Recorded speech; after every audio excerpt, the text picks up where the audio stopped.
Good morning guys, welcome back to another blog. उम्मीद करता हूँ आप लोग को ये सीरीज़ पसंद आ रहा होगा, आप लोग कुछ सीख पा रहे हैं। और अभी थोड़ा देर पहले ही मैं उठा हूँ, ब्रेकफास्ट कर चुका हूँ। ब्रेकफास्ट में वही था, अंडा था और चाय था। एज़ यूजुअल मैं वही करता हूँ, तो इसलिए उसकी शूटिंग नहीं करता हूँ आजकल। एक बहुत ही इम्पॉर्टेंट चीज़ आज मैं डिस्कस करना चाहता हूँ। सुबह सुबह जैसे ही मैं उठा तो मेरे पास एक किसी का मैसेज आया कि रात को खाने के पहले मेरा रीडिंग था 107, 108 और सुबह उठ के खाली पेट 120 हो गया। तो ऐसा क्यों? इस सवाल का जवाब मैं हज़ारों बार दे चुका हूँ, हर वीडियो में दे चुका हूँ, लेकिन फिर भी लोगों को बहुत ज़्यादा कन्फ्यूजन रहता है कि रात को शुगर ठीक रहता है, सुबह उठ के फास्टिंग शुगर क्यों बढ़ जाता है। तो फास्टिंग शुगर पे मैंने बहुत सारे वीडियोस बनाए हैं, बहुत बार बताया, 1000 बार बता चुका हूँ लोगों को, फिर भी लोगों को समझ में नहीं आता है कि फास्टिंग शुगर क्यों बढ़ जाता है। और अगर 120 आया है तो कोई प्रॉब्लम नहीं है, 120 भी ठीक है। फास्टिंग अगर 120 आता है कोई प्रॉब्लम नहीं है,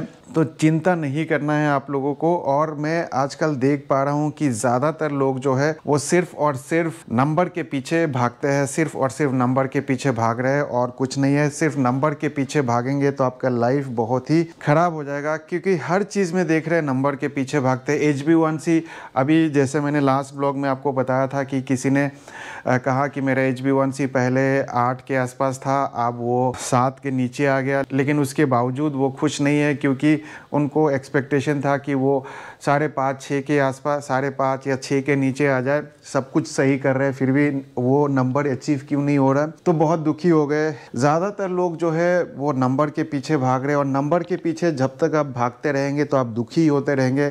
कोई कहता है मेरा ट्राइग्लिसराइड 170 आया है तो क्या करूं डॉक्टर साहब, वो भी दुखी है। किसी का कोलेस्ट्रॉल 210, 220 आता है, क्योंकि वो रेंज में 200 लिखा है तो थोड़ा सा ऊपर चला गया, तो वो भी दुखी है।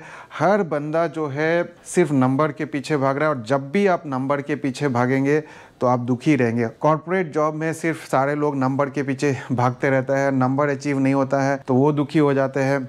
बच्चे लोगों को 100% नहीं आता है तो वो दुखी हो जाता है, वो सुसाइड कर लेता है कि भाई मेरे को 100% मार्क्स नहीं आया है। हर बंदा जो है सिर्फ और सिर्फ नंबर के पीछे भाग रहा है। बार बार रिपीट करूंगा, आज हर चीज़ नंबर नंबर नंबर नंबर, खाली नंबर ही बोलूँगा ताकि ये दिमाग से आप लोग का निकल जाए। सिर्फ नंबर के पीछे नहीं भागना है। नंबर के पीछे भागेंगे तो सिर्फ आपको दुख के अलावा कुछ नहीं मिलेगा। आपकी एक्सपेक्टेशंस बहुत हाई है, आपको रियलिस्टिक एक्सपेक्टेशंस रखनी पड़ेगी।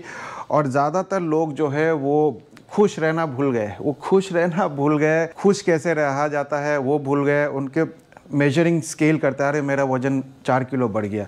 अच्छा, किसी का वज़न कम हो गया, अरे मेरा वज़न बहुत कम हो गया, बढ़ाए कैसे। 50% ऑफ द पॉपुलेशन वज़न बढ़ाने में लगे हुए हैं और 50% ऑफ द पॉपुलेशन वज़न घटाने में लगे हुए हैं।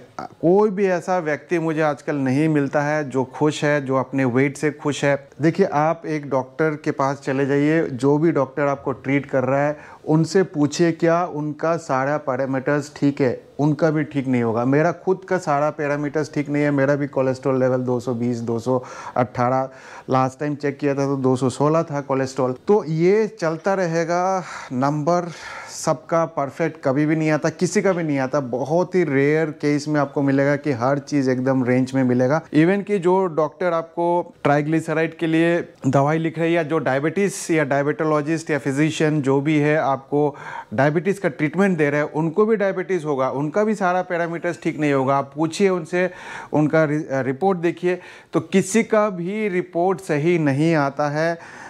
और ये मैं लोगों को समझा के थक गया हूँ। मैं लोगों को बार बार एक ही चीज़ समझा रहा हूँ, फिर समझाऊंगा, फिर बता रहा हूँ, नंबर के पीछे मत भागिए। और आज का ब्लॉग सिर्फ और सिर्फ नंबर के ऊपर ही रहेगा। नंबर के पीछे मत भागिए, और एक ही चीज़ बार बार रिपीट करता रहूँगा। आप लोग चाहे थक जाए, लेकिन मैं नहीं थकूँगा आज आप लोग को बता के। तो दोस्तों, अभी तकरीबन 10 बज चुका है, एग्जैक्टली 10:01 है, और मेरे को आज बिल्कुल भी टाइम नहीं मिला है कुछ भी शूट करने का। बहुत ज़्यादा बिजी शेड्यूल था, कॉल पे कॉल। तो मुझे ऐसा लगता है कि मैं आने वाले समय में भी बहुत ज़्यादा बिजी होने वाला हूँ। मुझे बिल्कुल भी टाइम नहीं मिलेगा शूट करने का, एडिट करने का। बहुत ज़्यादा बिजी हो चुका हूँ मैं। बहुत ज़्यादा कॉल से बहुत पेशेंस हमारे साथ जुड़ रहे हैं, जो कोचिंग में ज्वाइन कर रहे हैं, इसलिए सबको समय देना बहुत ज़रूरी है। और इस ब्लॉगिंग में मुझे बहुत सारा टाइम लग रहा है, तो इसीलिए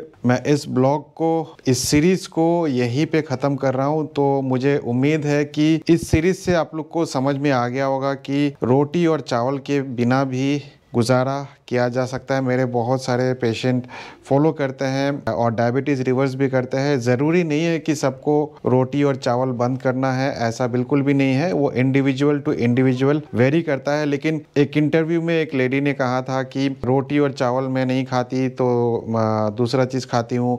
फिर वो क्या खाती हूँ वो नहीं बता पाए, तो काफ़ी लोगों ने ये सवाल किया था। तो अगर रोटी चावल नहीं खाए तो क्या खाए? तो इसीलिए मुझे लगा कि एक सीरीज़ बनाना चाहिए बिना रोटी और चावल के कैसे आप खा सकते हैं। बेसिकली ये एक कीटोजेनिक डाइट ही था, लेकिन ज़रूरी नहीं है कि अगर आप कीटोजेनिक डाइट फॉलो करते हो तो आप रोटी चावल नहीं खा सकते। कीटोजेनिक डाइट में भी आप रोटी चावल शामिल कर सकते हैं। आइडिया यही है कि आपको पूरे दिन में आपको 50 ग्राम के नीचे आपको कार्बोहाइड्रेट रखना है। और 50 ग्राम के नीचे, 50 ग्राम जब मैं बोलता हूँ तो वो नेट कार्बोहाइड्रेट है, टोटल कार्बोहाइड्रेट नहीं। नेट कार्बोहाइड्रेट आपको 50 ग्राम के नीचे रखना है, तो ही आप कीटोसिस में पहुंच सकते हैं। और वो चावल खा के भी आप पहुंच सकते हैं। अगर आप 50 ग्राम चावल खाएंगे तो 15 ग्राम कार्बोहाइड्रेट मिलता है, तो वो भी 50 ग्राम के नीचे ही है।